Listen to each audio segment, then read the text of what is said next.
Hi drivers, Paul Taylor from Truckers Justice Center. Once again, we're going to talk again about the STAA, Surface Transportation Assistance Act. That law was signed into law by President Reagan in 1982 and protects drivers from retaliation by their employers because the drivers have refused to drive in violation of a commercial vehicle safety regulation or made safety-related complaints related to violations of commercial vehicle safety regulations, either to the government or the employer. So we're going to talk today specifically about, and briefly, about the sleeper berth rules. So, what do the sleeper berth rules say, at least in part? 49 CFR 393.76 says, a sleeper berth must be properly equipped for sleeping. Its equipment must include 1. Adequate bed clothing and blankets, and 2.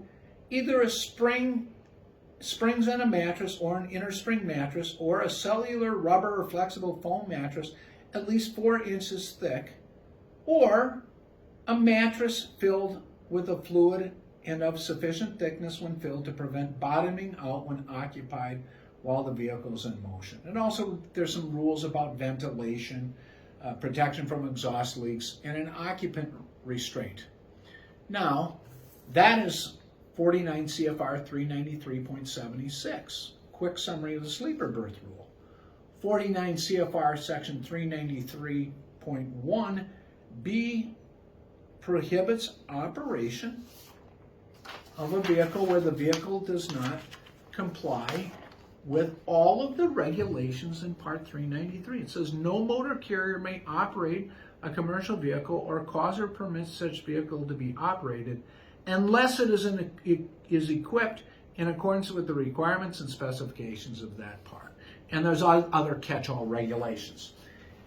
If your vehicle has a sleeper berth and it's not equipped as I described, bed clothing, blankets, inner spring mattress, or some other type of mattress, not properly ventilated, things of that, no occupant restraint for when moving, if it doesn't comply, then a technical reading of 393.1 says you can't drive it.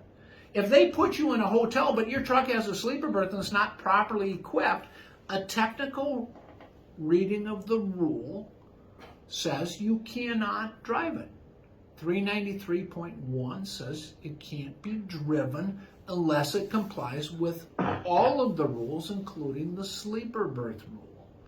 So if there's no mattress in it, but the company puts you in it's got a sleeper berth and there's no mattress in it, and the company puts you in a hotel, technically it is impermissible under the rules to operate that commercial vehicle. I, as an attorney, would not tell a driver, no matter how ridiculous a rule may seem, that you should go ahead and violate it. That's just something I'm not allowed to do. So, just understand here that the rules do not make an exception on the required sleeper berth, how a sleeper berth is equipped, for drivers who don't use a sleeper berth, who are slip-seated or spend time in a hotel. Thanks for watching.